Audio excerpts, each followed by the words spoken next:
welcome along to State of the Ramble 2022 recap. I am, as always, Taylor Ruddle, and State of the Ramble is my yearly review where I look at the past year, what went well, what could have gone better, and what's next. This was originally typed up and posted on my Patreon page around Christmas time at the end of 2022, but I'm transcribing it here for all the podcast listeners to be able to listen to it from the comfort of your own podcast player. Now that the preamble's done, let's get into the review. Another year down, another State of the Ramble. 2022 has been a year of duality. It's felt simultaneously long and short, busy yet idle, the calm and the storm. At times frustrating and stagnant, yet looking back on what I've done, I realise I have made some good progress.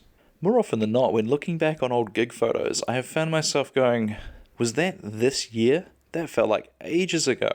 The longer the pandemic goes on, the harder I find it is to differentiate between individual years. It all feels like one big, long, multi-season story arc in a TV series that we all wish would just wrap up already. I hope that wherever you are, you're doing okay and having a good holiday season, whatever that looks like to you. This year's State of the Ramble might take on a more cynical tone than usual due to the fact that, frankly, I am knackered. This end-of-year crunch period at work I found a lot more taxing than usual. I've been dealing with some RSI pain the past couple of months. Oh, and I got an email from my bank a couple of days ago telling me that my debit card has been compromised. I had to laugh when the guy on the phone told me they'd tried to withdraw 10 grand out of my account. I bet if the scammer knew I was an amateur comic, they would have known better and just deleted my information. Merry Christmas to me. I don't really know if people read these, but I've always preached the philosophy that if you want to improve, you must reflect. You must also find a way to measure progress. This year, I'll be using the metrics of the list, gigs, social media, and last year's goals to find out how far I've come, as well as set the goalpost for next year.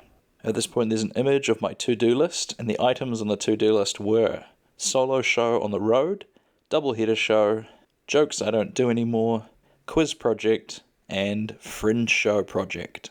And a note at the bottom saying I must complete this list before starting any new projects.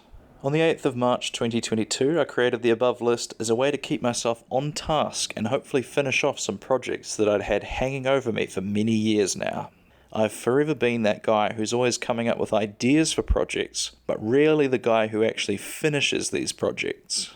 My friends and colleagues have been great at reminding me of the list whenever I started talking about a new idea that I had, so in that case, I consider this experiment a success. How did I actually get on with actually completing the list? Let's see. Solo show on the road, complete. Completed in August when I went up to Nelson and performed my solo show at Studio One to an audience of about 20 people. The local comics insisted that I had gotten unlucky and that it was usually a lot busier, but I think my lack of fan base might have had more to do with it. Stick a pin in this idea of a fan base, I'm going to come back to it later. Doubleheader show, completed. Completed in May when I did a double bill show with Matt Threadwell at the Wonder Bar to an audience similar size to my Nelson show, and to be honest, Matt brought most of the audience with him that night. The show was a lot of fun and I got to really stretch my muscles creatively designing the promo for the show. Overall, very satisfied with how it went. Jokes I Don't Do Anymore, completed in June sometime. All 3 episodes can be found here. For those audio listeners, go to @TaylorRuddleComedy on YouTube if you want to watch these. This was a massive project that I had been wanting to do for years and kept putting off. The initial step was very daunting as I had to organise, convert, tidy up, and then watch about 30 old sets I had filmed and was keeping on my hard drive. Once I had clipped out some of the best bits amongst what it was, if I'm being honest, mostly chaff, I had to then format it and subtitle it, which was the real agonising part. Quiz project. Currently incomplete, but I could probably cross it off on a technicality. The particular quiz I had in mind is one of my own making, which I've more or less completed. I just couldn't find a venue that wasn't going to charge me to run it, as ultimately I think I'd like it to be free entry. The gist of it, without spoiling too much, is that it's a pop culture / geek themed pub quiz that's less about right and wrong answers and more about starting a conversation with your teammates. I'm hoping to run it in 2023 sometime, although I could almost cross this one off as earlier in the year I stepped in to co-host a crack-up quiz night in Christchurch here. So I have done a quiz, just not necessarily my quiz. I severely underestimated how much time would go into making one of these, and battling RSI did not help one bit. Fringe show project. Another grey area. When I created this list, I had an idea in mind for a fringe show that I was going to work on based off of the 7 different types of hate we feel in modern society. As of right now, I did the photo shoot, and I've written about half the show. I applied for a couple of fringes this year and was unfortunately not selected for them, so I hit a bit of a wall with this project. However, I have been tentatively offered a slot in an upcoming fringe in 2023. I won't say which one in case it doesn't happen, as these aren't guaranteed yet. I have a concept for a show called Multiverse, which is basically a solo show version of my improvised storytelling show format called This One Time. More on that later. So how did I do? 3 out of 5 complete, and 2 more that are more or less complete, just waiting on a couple of things outside-ish of my control. I give myself an A- for the list. Non-list projects. Was I naughty and worked on stuff not on the list? Unfortunately, yes. Although due to some of these projects being time sensitive, I allowed them to override the list. I felt like the last 2 have been at a bit of a roadblock for the past couple of months, so I've been working on a few other things in the meantime. Some other projects I completed this year were Rambling with Ruddle, the Lost Tapes. Another big project I had hanging over me that I'd been meaning to do for years. Rambling with Ruddle was a short-form interview series that I used to do between 2018 and 2019 when I first got back to New Zealand from Japan. A while back I was a silly Billy and deleted the video files off my YouTube. I thought they were lost forever, but I discovered at some point I had backed up the audio files of all of these on my hard drive. I picked some of my favourite interviews, recorded some new intros and in-between bits, and have tidied the audio up and compiled it all into a 4-part series which you can access by being a member of this Patreon.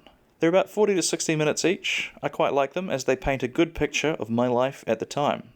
All my COVID jokes. Around May this year, I realised that a lot of the jokes I had been doing about the pandemic weren't hitting as hard, so I thought the best thing to do was film them while they still had a bit of juice to them, retire the jokes, and then a year or so later release a mini-spesh of this 15 or so minute set, hopefully when the pandemic is winding down, or over, and we're all ready to laugh at these jokes again. My friend Jake filmed it on May the 13th, and I've been sitting on the footage ever since. I'm hoping that during the downtime over the holidays I'll find a minute to edit this.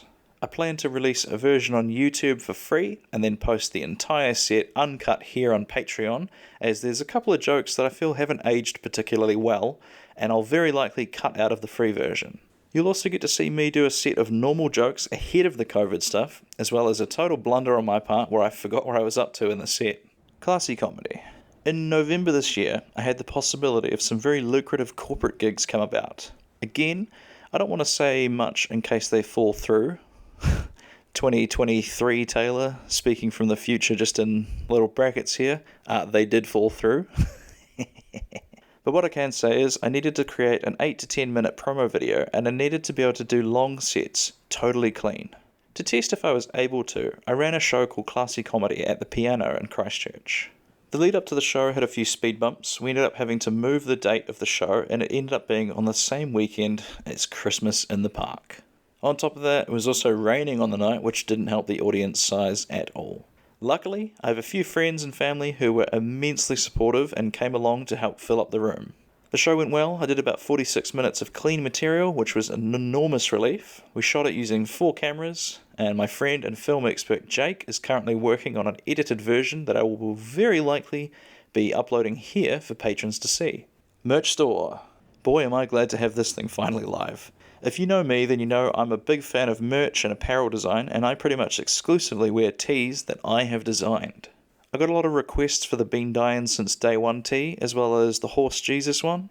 I took my time in finding a decent supplier of these. I used to sell them on Threadless, but people here weren't keen on ordering stuff from the States, especially when they had this picture in their mind that I'm just sitting on boxes and boxes of t-shirts in my house somewhere, and I could just as easily give them one. For free, more often than not.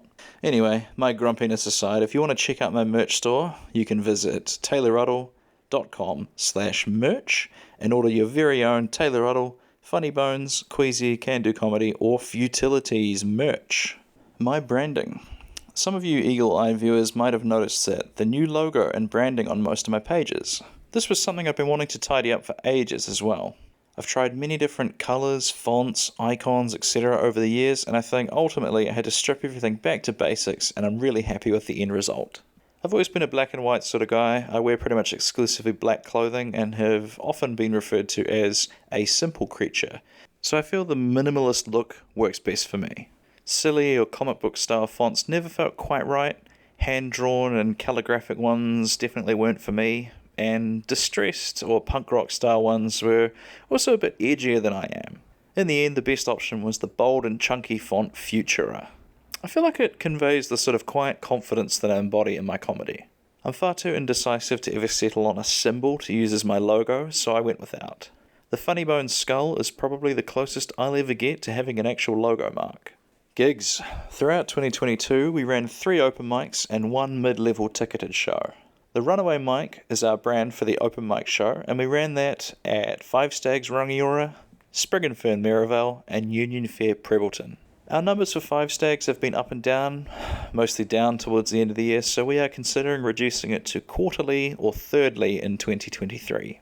The open mics at Sprig and Fern and Union Fair have been great, really consistently drawing good numbers, and the shows have been great. The local comics seem to really enjoy doing them too. So I predict we will keep these going full steam ahead in 2023. Wigram Hotel started off great, but the last 6 months or so have been an uphill struggle. The locals don't seem to be that interested in comedy, and the bar and restaurant has had a really high turnover in management, so each time we're sort of starting from scratch with a new manager in terms of helping us promote the show. I imagine we'll try a couple more in 2023, but I've got a feeling we'll exit if the numbers are still low. This is a pet project I've had for a couple of years now. I've been trying to find a way to run an improvised stand-up night that doesn't rely on where you're from, what do you do sort of crowd work. It's an awesome show. I tend to leave each one with a sore jaw from how much I was laughing. You can check out a trailer on my YouTube page that should explain how the show works, but otherwise just come along to a session. They're so much fun. The Classic. I went up to Auckland in October to MC the Overload Festival's main stage area, which was an intense weekend, but so much fun. During this time, I managed to get a couple of spots at the Classic, which was bucket list stuff for me. Had so much fun, and I can't wait to be back in 2023. The UCSA O-Week show. This was another massive one. This year's show was coordinated by my good friend Matt Coombe of Laugh Mob. I ended up stepping in at the very last minute due to a lot of the other acts having caught COVID, and it was such a fun night. I was really reeling from my second dose of the vaccine, and I hadn't had a lot of sleep, as well as the usual paranoia of, do I have it? That comes with every little sniffle or cough. Despite that, I still ended up having a great time, and I'm super grateful to them for having me. So what do I want to do gig-wise in 2023? I'd love to consolidate some of our open mics and take them down from being monthly to weekly. I've made no secret to my cohorts Tina and Matt of Can Do Comedy how much of a struggle I've found it to be promoting 4 or 5 different gigs in different venues with different lineups every month. It's done my head in at times trying to keep track of posts and ads, and my RSI didn't help at all. They've both been very understanding and suggested ways to make the promo more generic and save me from sitting at the computer for 2 or 3 hours every night working on ads. I really miss the ease of which I could promote the Tuesday open mic at Kensington Funhouse. Comedy, here, every Tuesday from 8 PM, free entry. Simpler times. I give myself a C for gigs. I would have liked to hit the road more, as well as get bigger audiences into my solo shows, as well as our weekly open mics. Improvement needed here in 2023. Social media. After a lot of convincing from those close to me, and while feeling a tiny bit like I've sold my soul to the devil, I jumped on board the gravy train and created a TikTok account. I've also been posting regularly on Reddit, Instagram Reels, and YouTube Shorts. The fact that they're all basically using the same format for the videos makes this process a lot easier, although I'd be lying if I said I didn't feel like I'd wasted a bunch of time uploading all the individual clips from jokes I don't do anymore as regular YouTube clips. Although to be fair, shorts weren't a thing when I did that. One of my tasks for early 2023 is going to be a slight tidy up of my YouTube page, which will be my main focus next year. A friend of mine today said that more people watch YouTube than watch television and all the other apps, which really stuck with me. If you're a comic or other sort of creative who's on the fence about posting clips online, I say go for it. Overall, I'm really surprised as to how well the clips have been doing. It's the first time in about 12 years of trying to create art, design, videos, comedy, etc. that it feels like people are actually seeing and appreciating my work. It feels like I'm beginning to make tangible progress.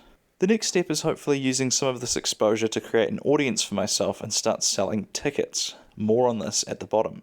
As of right now, Christmas Eve 2022, here's my followers or subscribers are looking for each platform. YouTube, 114 subscribers. Facebook, 226 likes, 369 followers. I still have no idea what the difference is. Instagram, 467 followers. And TikTok, 11 followers, 143 likes. I would have given myself an F for social media, except due to the really encouraging growth I've been seeing in the last couple of weeks, I'm going to bump myself up to a D. I've always struggled to get any sort of engagement on social media, but it feels like I'm starting to make progress in this department. I'm excited to see what 2023 brings. Last year's goals. I didn't really set myself any concrete goals at the end of 2021. I just wanted to, quote-unquote, hit the road more. So in a sense, I accomplished this goal as I did 3 or 4 road gigs this year. I also stated that I want to continue collaborating with Matt and Tina at Can Do Comedy and run more shows, as well as start one up in the CBD. I didn't accomplish the second part, but the first part we certainly achieved. I'm going to give myself a D initially for setting up vague goals in 2021, and bump myself up to a C because I more or less did achieve the couple things I wanted to do. Overall grade for the year, C-. Not terrible, but definitely room for improvement. I now have my goals in mind for 2023, and I think I will finish 2023 feeling more satisfied than I have in 2022. So what's next? I mentioned building an audience a couple of times above, and that is to be my main goal for 2023. I've had all these creative ideas for fun things like the quiz, merch, venues to play, videos, podcasts, and so on, but ultimately, unless there's somebody watching these things, it's just shouting into the void. Audience needs to come first, then I can start to think about the fun creative side projects. One flaw I found in the list system was that there wasn't a definitive end date to it. It was essentially just work on all these things until they're done. But as you read in my report above, quite often the scope of projects changes due to things outside of my control. What I've decided to try out for 2023 is the idea of quarterly goals, which should give me the flexibility to change goals as they progress rather than being locked into them. I'm also going to have specific goals in mind rather than vague, open-ended ones. 2023 goals for quarter 1, January to March of 2023. Reach 500 subscribers or followers on YouTube, TikTok, and Instagram. Have the All My COVID Jokes special edited, clipped, and ready to launch by May 2023, exactly a year after filming. Upload 50 joke clips to YouTube, TikTok, and Instagram, roughly 3 per week. Try to make one of these weekly clips a new or topical joke if possible. Perform solo show A on the road at least once. Perform solo show B on the road at least once. That's my list of goals for the first quarter of 2023. I'll create another, hopefully shorter, of these check-ins at the end of March 2023 and evaluate how well I did. I appreciate you reading this far. That brings you to a close the State of the Ramble 2022. I hope 2022 was a good year for you and that 2023 brings us all some much-needed good fortune. And that brings us to the end of the State of the Ramble 2022 recap. That was a lot longer of a read than I was expecting it to be. I hope you stuck through us to the end, and I hope you enjoyed getting a little glimpse into my mindset and what kind of metrics I evaluate my year based on. So we'll leave it there. Hope you enjoyed the listen. You can find me on all the social media platforms at Taylor Ruddle Comedy, as always. I hope you have a wonderful Christmas, whatever that looks like to you. And I hope you manage to spend some restful time over the holiday period. Check back next year for the next State of the Ramble evaluation.